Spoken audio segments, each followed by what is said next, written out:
alguien con el cual, como muchas veces pasa en este programa, a diferencia de lo que pasa en muchos programas de que los conductores hablan con la gente con la que están de acuerdo, nosotros solemos hacer exactamente lo contrario. Por masoquismo absoluto, nosotros hablamos con los que en general no estamos de acuerdo. El entrevistado es Roberto Navarro, que acaba de publicar El Abismo, libro que dice Crónica de la destrucción vertiginosa de un país. Así que saludamos a Roberto. Roberto, ¿cómo te va? Ernesto Tenemos te saluda. Buen día, Ernesto, ¿cómo estás? ¿Cómo andás? Te voy a decir por qué presenté así, más allá de discusiones públicas que hemos tenido anteriormente. Hay una noción de lo que pasa en el país en la cual yo estoy bastante en desacuerdo, que tiene que ver en definir el 2015 como un año bisagra en el cual se pasó del cielo al infierno o del infierno al cielo. Hay gente que cree que íbamos al infierno, estamos en el infierno en la época de Cristina y pasamos al cielo ahora, y no me gusta para nada. Y gente como vos que cree que estábamos en el cielo y pasábamos al infierno, y tampoco acuerdo para nada. Me parece que las cosas son mucho más matizadas, y lo que hojeé de tu libro me parece que confirma esa visión que yo tengo de cuál es tu acercamiento al punto. Pero me gustaría escucharte qué es el libro y qué es lo que vos pensás de todo esto. Bueno, primero yo no pienso que antes era el cielo, y que esto se puede llegar a parecer al infierno, sí, en eso estoy de acuerdo.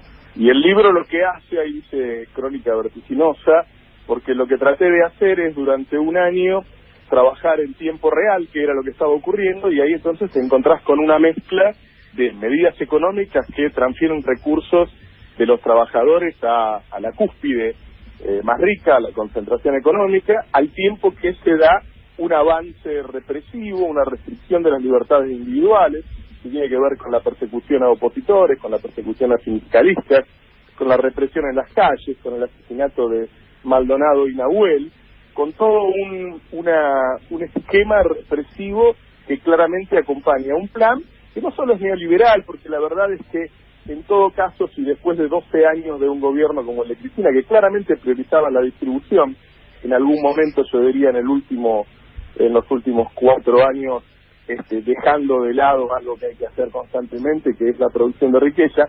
En este caso no es solo un gobierno neoliberal como el que he visto en algunos países de Europa o en Estados Unidos con los republicanos, sino un gobierno que prácticamente tiene un plan de negocios más que un plan económico, porque cada medida, atrás de cada medida hay algún negocio o de la familia presidencial o de los funcionarios. Atrás de los tarifazos sabemos que están amigos, socios o testaferros de Mauricio Macri. Me parece que la principal medida que ha tomado en estos 2 años es el tarifazo, porque cambió las condiciones de vida de la sociedad, cambió el componente del gasto de las familias. Atrás de, cuando sube Shell está Aranguren, atrás de la toma de deuda San Caputo o Mario Quintana. Cuando vos armás un plan de negocios en vez de un plan económico, y bueno, lo que ocurre después es que no se cierran los números. Este es un gobierno que dice que vamos a crecer 3 años seguidos, no es cierto. Caímos el primero, subimos el segundo más o menos lo mismo, y para este año los economistas que le dan la información al Banco Central están hablando de unos 7, unos 8 de crecimiento, y los que no trabajan con estos CNR están hablando de abajo del 1, un crecimiento por abajo del crecimiento poblacional. Y eso lo tenés con déficit comercial, con déficit fiscal, con fuga de divisas récord. Es decir, tenés un problema muy fuerte económico porque no hay coherencia. Yo sinceramente creo que la enorme diferencia con el gobierno anterior es que el gobierno anterior tenía casos de corrupción, quizás mucho, quizás poco, lo veremos con el tiempo, y este es un gobierno estructuralmente corrupto. Si el presidente de la Nación empieza autoperdonándose 70.000 millones de pesos del correo, y tiene negocios con el peaje, y tiene negocios con la energía eólica, y tiene negocios con la electricidad, bueno, me parece que esa es la matriz de la corrupción, ese es el esquema con el que se gobierna.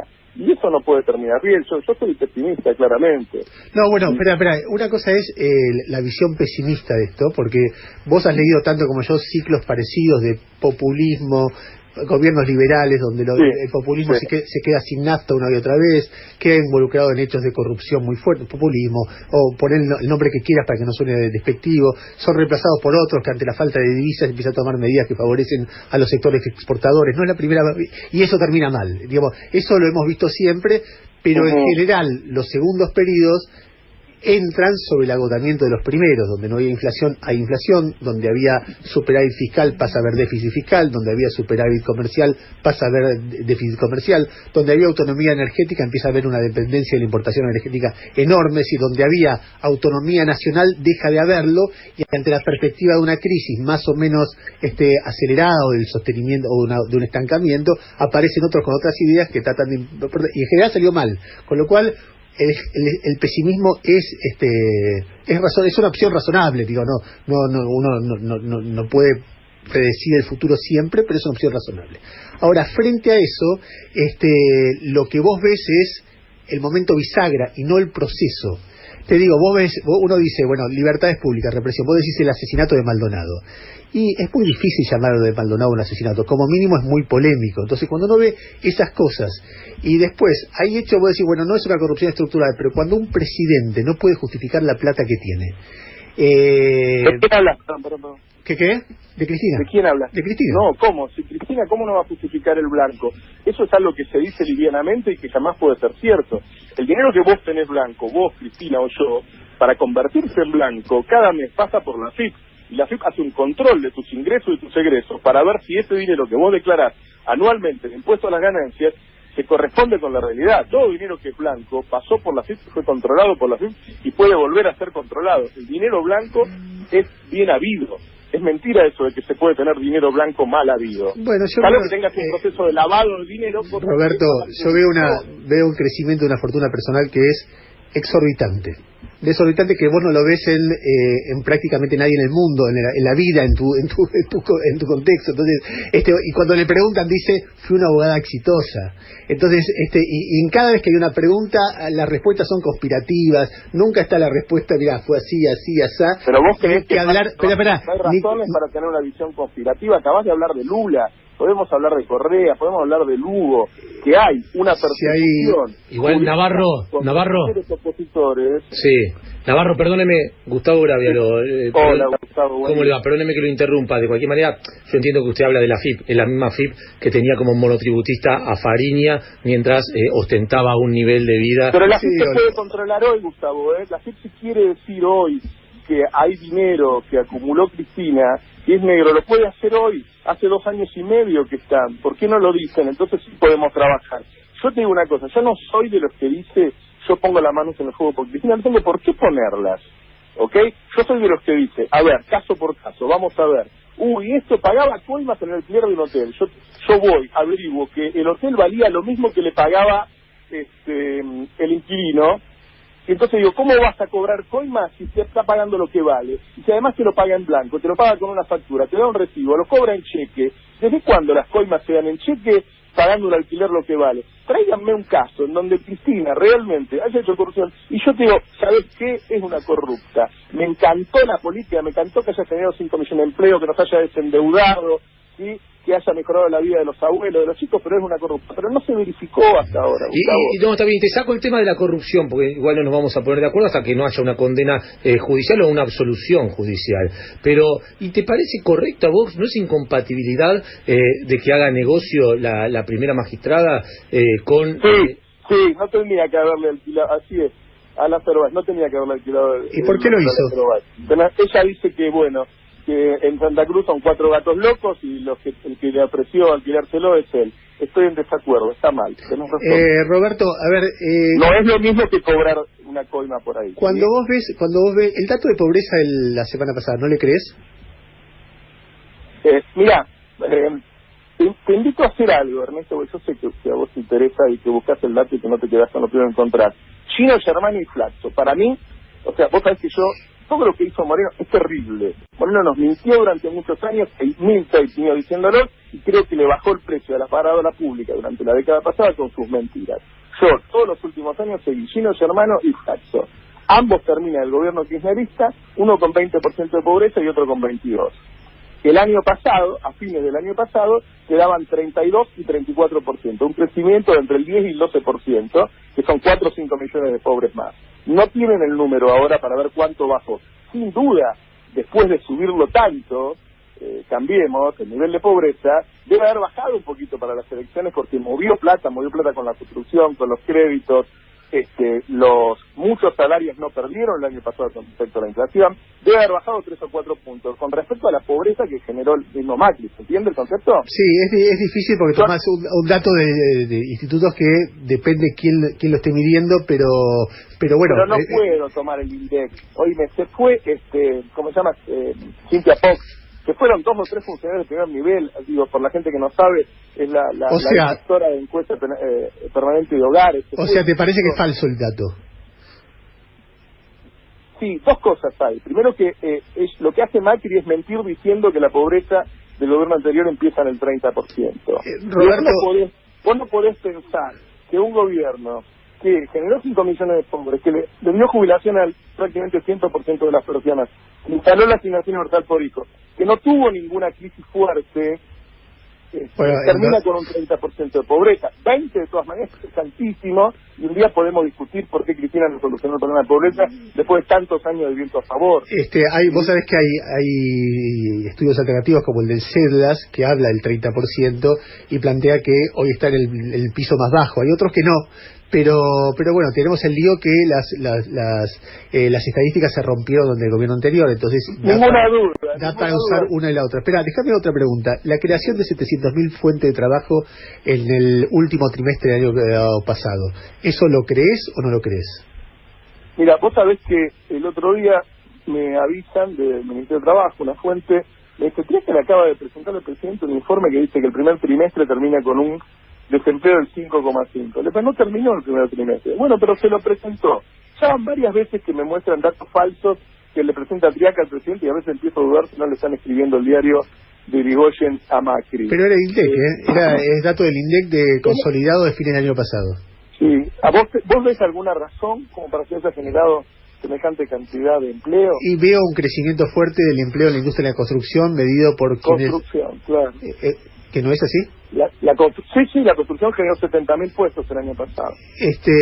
Me imagino que eso tiene un rebote, pero veo consolidado la coincidencia entre, además hablo con economistas todo el tiempo, de tipos que son totalmente independientes y creen en esos datos, desde llamame a Orlando Ferreres si querés cuando cortemos. Loto, Ismael Bermúdez, es decir, un montón de tipos que son absolutamente independientes. Son periodistas, no tienen un equipo trabajando para eso. Llamame a Orlando Ferreres y él te dice más o menos lo mismo. Seguramente el año pasado creció el empleo, el mismo rebote que te manifiesto que la pobreza, pero no 700.000 puestos. Digo, a ver, ¿viste Kantar, la consultora internacional de consumo, que está diciendo que el consumo en Argentina cayó 2% en enero con respecto a enero del año 2017 y 10% con respecto a 2016? ¿Cómo va a caer el consumo y caer la pobreza y generar empleo? Usemos las consultoras internacionales para comparar, porque tenemos un enorme problema. Teníamos un gobierno anterior que mentía en un montón de datos fundamentales para la economía, pero era contrastado con los datos de consultoras privadas constantemente. Hoy tenemos un INDEC que miente, pero no tiene contraste, porque todas estas consultoras trabajan para ellos y se llevan muy bien. Roberto, Jairo Chacha te saluda, ¿qué tal? Buen día. Hola. ¿Cómo te explicas la venta récord de autos? ¿Quién lo está comprando? ¿Y quién está comprando las motos que crecen al 52%, por ejemplo, en el renglón de los scooters? Te lo pregunto básicamente para llegar a otra pregunta que es algo que me gusta plantear a mucha gente que comparte tu punto de vista, que es si no pueden estar haciéndose un diagnóstico o demasiado sesgado o equivocado que te condene a llegar con una propuesta de alternativa a este gobierno el año que viene, vendiendo una crisis inminente que tal vez no llega porque hay una parte que le está yendo un poco mejor, mientras a otros les puede estar yendo peor. Bueno, por suerte yo no tengo que hacer ninguna propuesta, porque yo soy periodista, ¿no? Y no soy candidato. Pero la verdad es que es fácil de explicar eso. Digo, durante el menemismo pasaba lo mismo, crecía la venta de autos un montón. Vos lo que tenés con este tipo de planes neoliberales es que una parte de la sociedad mantiene su poder adquisitivo. Si vos mantenés el poder adquisitivo y tenés autos cuyos precios suben por debajo de la inflación durante 2 años seguidos, este es el tercero, y a la vez tenés créditos para venta de autos y motos como hacía muchos años que no tenías, a una tasa bajísima de interés, es obvio que esa gente que mantiene su poder adquisitivo, que es un segmento de la sociedad importante de arriba del 30%, va a comprar. Si a eso le sumas que tenés un campo con ganancias absolutamente extraordinarias, que está ganando mucha guita, y que no solo ellos, sino los pueblos a donde habitan ellos, están consumiendo más, es razonable eso. Y con respecto al miedo de equivocarse en el diagnóstico, a ver, si vos tenés una economía que no crece, endeudándote a ritmo récord, y al mismo tiempo que te endeudas en dólares, tenés una timba financiera acá al 27,5%, no es legal, te juro que, no sé, a ver, andá a buscar los 6,5 en 2015, las cosas que iba a hacer y se hicieron todas. Digo, es difícil creer en el final del campo. Ojalá leer. Roberto, a ver, déjame, tengo 3 preguntas y nos estamos corriendo un poquito el tiempo y quiero saber tu opinión.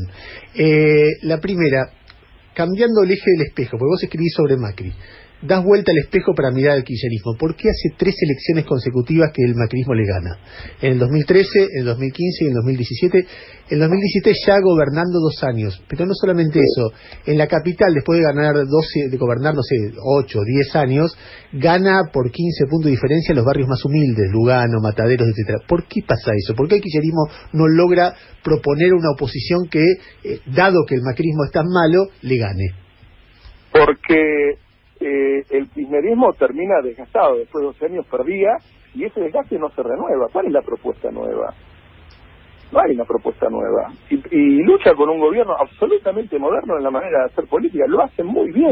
Yo no sé si va a ganar en 2019, pero es muy factible que termine teniendo un 40% de las voluntades como la tuvo en octubre. Y el peronismo tiene un problema enorme, que la persona que más vive, que es Cristina Fernández, hoy por hoy, yo creo que es fruto de la enorme persecución que ha tenido, porque la mayoría de las cosas de las que los van acusando después van cayendo, no puede superar un techo. Entonces, si vos tenés la persona que más vive, sigue siendo trascendental, pero no puede ganar, eso es un tapón para que surjan nuevos liderazgos, está en un problema el peronismo. Si vos me decís hoy, yo creo que Macri va a ganar en la próxima. A ver, te hago una pregunta ya más de la índole personal. Yo he dicho varias veces públicamente que pese a nuestras diferencias, a mí no me gusta que vos no estés al aire, que estés trabajando en lugares de internet y no en un lugar más visible.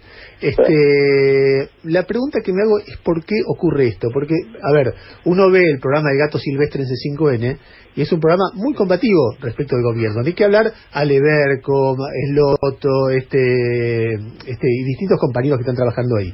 Uno ve otras radios, por ejemplo, que de la nada, a partir de que está Víctor Hugo, empieza a medir muchísimo, como las 7:50.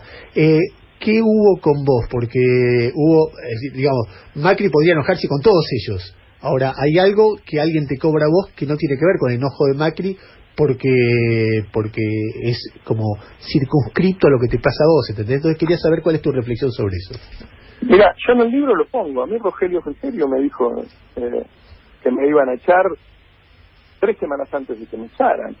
Y yo dije, ¿por qué a mí? Y me dijo, por la bronca que hay por tus investigaciones. Hay 22 imputados por las investigaciones de tu programa. Es muy diferente opinar en contra que mostrar papeles y hacer denuncias, y fundamentalmente por la denuncia que hizo Berbisky en tu programa con respecto al dinero que blanqueó el hermano del presidente. Y si estoy censurado o no, yo tenía un canal de televisión y una radio que meses antes me habían ofrecido pasarme con ellos en 2018 con buenas ofertas económicas, y hoy me dicen que el gobierno los mata si me toman. Y no solo me echó C5N, sino que no me toma ninguna radio y ningún canal de televisión, y vos sabés la audiencia que tenía yo. ¿Sabes qué? A ver, me parece que está mal eso. Me pregunto si lo que está haciendo el macrismo con vos no es la reproducción de cosas que pasaron antes. Porque yo recuerdo La Nata sin televisión de aire entre fines del 2003 y principios del 2012. Es decir, 9 años el periodista más popular del país fuera del aire. Me pregunto si no es la reproducción de ese tipo de estilo o algo nuevo. Yo creo que las cosas buenas no las hace, pero las cosas malas las hace o las empeora. Claramente que antes, digo, a ver, yo recuerdo muy bien que la revista Noticias no tenía pauta, por ejemplo, cosas por el estilo. Y bueno, yo tampoco tengo pauta, tengo un portal que está entre los 10 que más se lee. Claramente se profundizó las cosas que se hacían mal. Lo que sí es cierto, lo del caso de la Nata tendría que verlo exactamente como fue, pero yo me acuerdo, no sé, que estaban a Longobardi y C5N y al otro día estaban Río Mitre, ¿se entiende? Navarro. Estaban a Feynman y el otro día estaban en América. Yo no estoy en ningún lado. Navarro, Cristóbal López, ¿tiene que terminar preso por guita que le afanó al Estado? Sí, bueno, no se la afanó al Estado, ¿no?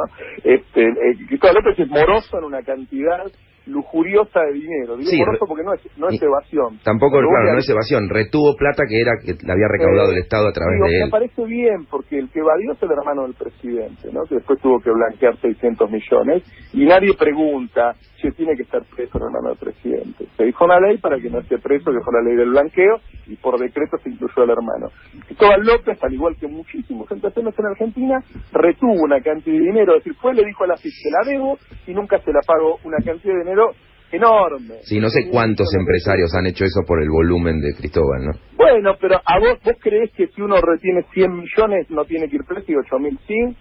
Roberto, Sino que sí, que tiene que ir preso. Yo lo que digo es... Lo que llama la si atención, amerita Roberto, cárcel, perdóneme, Navarro. ameritarla para 1.000 personas, no sé, para 10.000, para No. todos los empresarios. ¿Sabe lo que llama la atención, Navarro? Es que la FIP... A ver, a mí Cristóbal López se trató muy mal. No, Me pero lo mal. supongo porque Digo, tampoco no le tengo pagaban los aportes a usted como a todos los otros empleados del Grupo Indalo. Yo estaba de esta mala manera que se toman a los periodistas allá, ¿viste? Que es un contrato...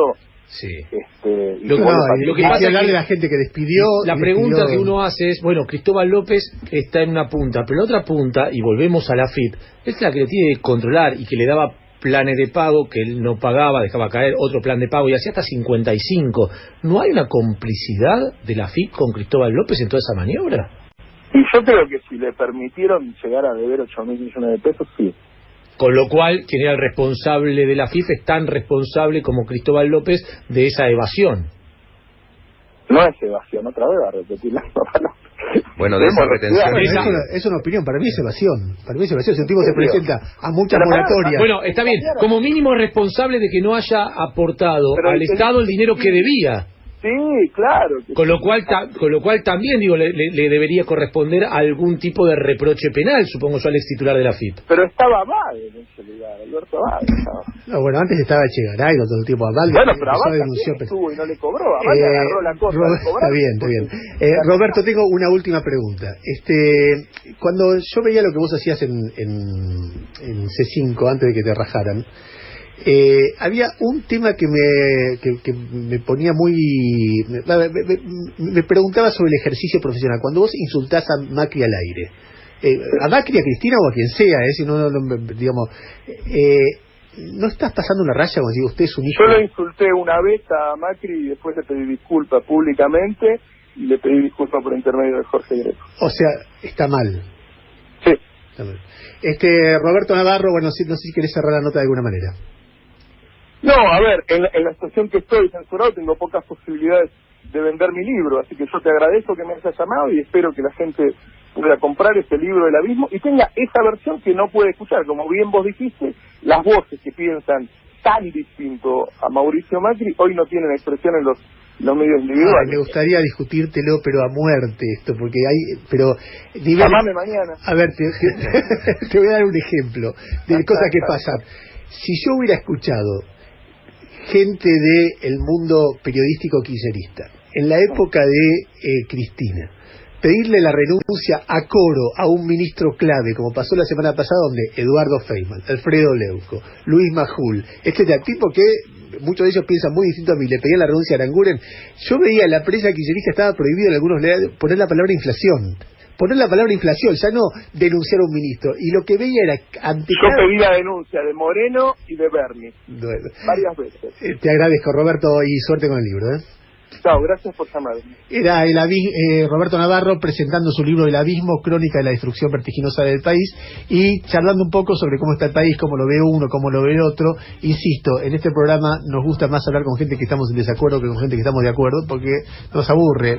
Por eso está mal rompiéndome las pelotas todo el tiempo, porque vos decís, ¿por qué?